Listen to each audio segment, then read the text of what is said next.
mga kababayan, welcome back again sa Pinoy Emperador. Panuorin at pakinggan natin ng maayos kung ano itong mga pinagsasabi ng mga supposed to be mga abogado kuno ng ICC na nag-uupos dito sa interim release ni Pangulong Duterte. Pakinggan nyo kung paano tayo pinagluloko at pinagsisinungalingan. Itong video, panoorin natin. Pakihimay nyo nga po ng konti. Siguro ipaliwanag natin sa ating mga kababayan ano po ang grounds naman natin for opposing ang gustong mangyari po ng dating presidente na pansamantalang makalaya sa detention dyan sa the Netherlands. Go ahead, sir. Oo, siguro tatlo, Alvin, yung grounds para i-oppose ito. Una, kasi kung i-grant yung interim release, baka hindi na po umattend si Mr. Duterte sa mga hearings po ng pretrial chamber. Ikadalawa, kung mag-grant po ito, baka maging malagay sa peligro yung investigasyon at yung proseso po ng ICC dahil nandiyan pa rin yung matinding impluensya po ni Mr. Duterte at ng kanya pong pamilya. At ikatatlo po, para po tuldukan po kung ano man po ang pwede pa pong magawang future na krimen na related po sa crimes against humanity. So isa-isahin natin yon, paliwanag natin isa-isa kahit konti lang, attorney. Yung una, sabi mo, naku baka hindi na siya umattend. Lalo pa nga po kung totoo ang sit-sit na Australia ang mag-host kay dating Pangulong Rodrigo Duterte, na actually hindi naman dininay, hindi kinonfirm, pero hindi rin po dininay ng anak niya, si Vice President Duterte. At nandun, ang lola ninyo bumibisita doon. So posible, yun ang sinasabi ninyo na masyadong malayo. Kung halimbawa Australia ang tumanggap sa kanya, willing ni accommodate siya, attorney, parang malabo siya umattend ng hearing, malayo eh.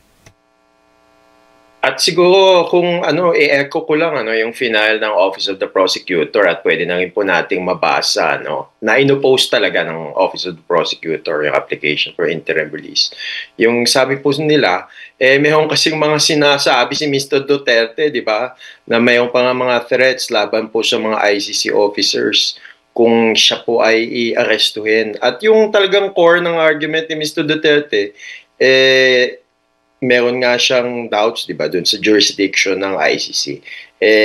Siguro ito po yung mga cloud of doubt na magsasabing baka ayaw niya ring umattend kasi hindi niya nga ni-recognize yung jurisdiction ng ICC. Opo. So yun po yung argumento ng Office of the Prosecutor. At yun din po ang gusto pong i-argue po ng mga biktima. Opo. Pero nabalitaan nyo po yung, I don't know kung tinanong nyo rin dun sa korte, kasi di ba redacted yun? Yung mga information na yun, redacted yun. So hindi nyo rin po alam kung totoo na isa sa kinukonsidera ay Australia nga po. Oo, hindi ko talaga alam, Alvin, at bilang officer of the court, mahirap pong mag-speculate. Oo. Pero kasi 125 countries ang ating mga candidate countries. Pero kasali nga yung Australia po doon. Ang Australia ba is an ICC member country? As far as I know, it's an ICC state. Okay, sige. So yung pangalawa naman, i-expand lang natin ng konti. The second reason, the second ground is what nga, attorney? It's to ensure that the person does not obstruct or endanger the investigation or the court proceeding. So, dito naman napaloob yung mga argumento na, yun nga, ma-influensya pa si Mr. Duterte. Nanalo nga po siya ng landslide sa Davao City.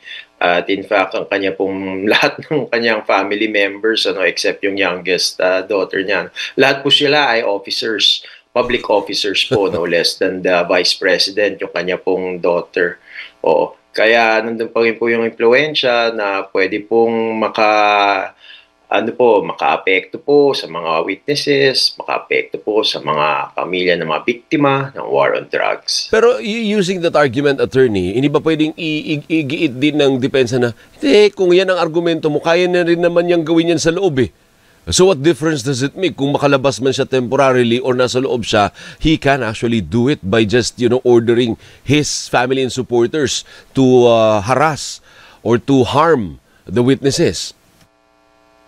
Iba kasi yung complexion pag nasa loob yung isang suspect talagang limitado po yung kanyang mga communication lines, limitado po yung kanyang pwedeng sabihin. At mayroon pa rin pong monitoring, yung at least yung non-confidential na mga communication. Pwede pa rin ma-monitor. ng ICC. Pero ngayon, kung makalabas po siya, merong siyempre mas greater freedom of communication compared sa nakapaloob po siya sa ICC custody. Okay. And the last one, the last argument?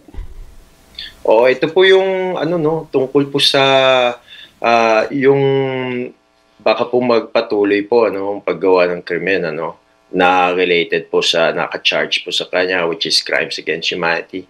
Kasi meron ding mga bravado statements si Mr. Duterte na kung manalo siyang mayor sa Davao City, baka implement niya pa po yung war on drugs.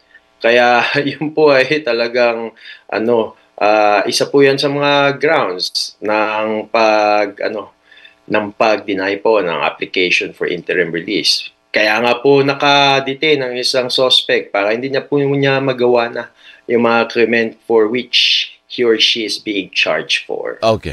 Attorney Gilbert, palinaw nyo nga po, kasi nung unang lumabas yung istorya na yan, ang sabi po ng depensa, hindi daw nag-o-oppose yung prosecution. I know magkaiba po yun, kayo at saka yung prosecution. Pero pakipaliwanag nyo lang po na kung ang victims nag-o-oppose, paano niya yan maipaparating dun sa prosecution, para ang prosecution naman, ipaparating naman niya ngayon sa korte para pasubalian o parang kontrahin yung sinabi ng depensa na hindi nga tumututol yung prosecution dito, okay kami rito eh.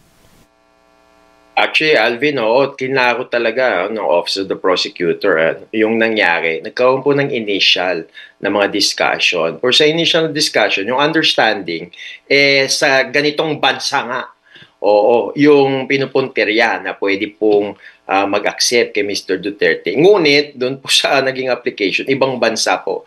Ang hirap lang nito, Alvin, mahirap talagang mapalawanag kasi nakaredact nga kung alin yung bansa na inintend talaga ng discussion at yung bansa na nakalagay nga dun sa application. Pero siguro at the end of it, ang sinasabi lang ng prosecution, hindi sila pwedeng mag-agree sa isang bagay na hindi pa nila nabasa. Oo, 'di ba? Nabasa lang nila 'yon noong na-file na po. Pero hindi sila pwedeng mag-agree in advance hangga't hindi pa nila nabasa. At nung nabasa nila, doon nila na-clarify na hindi ito yung pinag-agreehan natin. Hindi ito yung mga initial discussion natin. Kaya kailangan po namin i-oppose yung application for interim release ni Mr. Duterte. So now you're saying the prosecution has officially opposed it na. Hindi na totoo yung sinabi earlier ng depensa na hindi nag-agree nga yung prosecution eh. Ngayon baliktad na. Ino-oppose na rin ang prosecution. Just to clarify lang, Alvin, nag-file ang last date kasi ng filing ng prosecution is Monday. Kahapon po or 2 days ago, Wednesday na pala sa Pilipinas. So 2 days ago, nung Monday, at pwede na rin po nating mabasa yung views ng Office of the Prosecutor. Yun nga, pinaliwanag nila doon na iba yung usapan, iba yung initial na usapan. So parang nagbago ang ihip ng hangin. Kaya hindi po kami sang-ayon sa bagong ihip ng hangin na to. Kaya inopost po nila at kinlaro po nila yung mga agam-agam na yun. Ayan. So kasi bagong angulo yun, attorney, pasensya ka na. So, ibig sabihin yung prosecution, pwede na nating sabihin ngayon na kinontra, hinarang ang gusto mangyari ng depensa na pansamantalang makalaya si dating Pangulong Duterte at ilalagay sa ibang bansa. Oppose yun, ino-oppose yun. Ino-oppose po nila at talagang sinabi na yung tatlong grounds na yun. Kasi yung tatlong grounds na yun po yung grounds kung saan pwede po talagang ma-deny yung application for interim release. At so, ibig sabihin, tinodo na ng Office of the Prosecutor yung tatlong grounds na yun na talagang dapat hindi na po mag-grant ng application for interim release. Pero, Alvin, gusto ko i-emphasize, yung victims naman, through the Office of the Public Counsel for Victims, magpa-file naman din po, last day po ay this Friday po. Kaya tabayanan po natin. At talagang gusto pong iparating ng mga biktima na dapat po talagang i-deny po yung application for interim release. Pero yung ifa-file niyo sa Friday, parang supplemental na lang po yun sa formal petition naman to oppose yung unang sinabi ng depensa.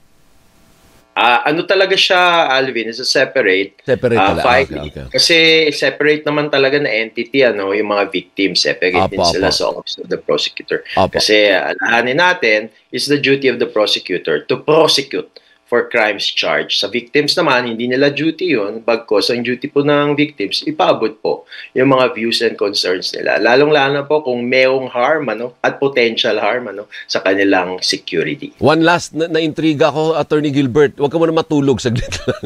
Sabi mo kasi parang 12:32 a.m. I know. From the Netherlands.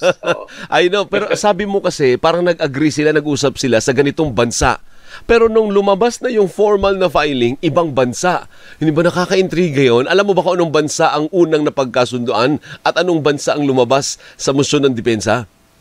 Naku, hindi ko alam. Mahirap manghula. Dalawang bansa yun. So, 50-50.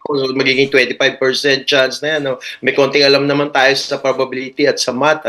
So, mas mahirap na hulaan niya. Hindi, pero ang sa akin lang, kung may usapan na tayo, edi sana, hindi mo na binago kasi mas malaki ang tsansa mo kung akong depensa, di ba? Bakit ko babaguhin unless meron akong sinister motive na dito talaga ang gusto ko sa bansa kung anong nilagay ko, di ba? Hindi sa napagkasunduan natin. Parang may parang mali yung strategy kung ganun kasi parang ang prosecution sasabihin niya, niloloko mo lang ata ako, iba yung napagkayarian natin, iba nilagay mo diyan Yun na nga ang implication noon. Kaya yun nga, Alvin, siguro ipaliwanag ko lang po sa ating din mga televiewers, tagapakinig, lalo na po yung mga victims. Oo, kalmado lang po tayo. Oo, naintindihan ko po yung mga agam-agam po natin, lalo sa security, pero kalmado lang po tayo. At pre-trial chamber po ang talagang magdi-decide po nito at talagang i-weigh yung mga argumento. Ngunit kung tingnan lang po talaga natin yung historical precedent, yung mga cases po, wala po talagang nag-grant na application for interim release sa mga charges under Article 5, crimes against humanity, genocide, at war crimes. Ang bagkos ang nag-grant lang talaga yung offenses against administration of justice under Article 70. So, kaya kulang po tayo. When do you expect the decision to come out on this issue? Oo, siguro more or less lang po siguro last week ng August, first week ng September. Matagal-tagal pa pala. Oo, pero tingnan po natin, pwedeng mas before pa dyan. Basta tabayanan po natin yan. Okay, maraming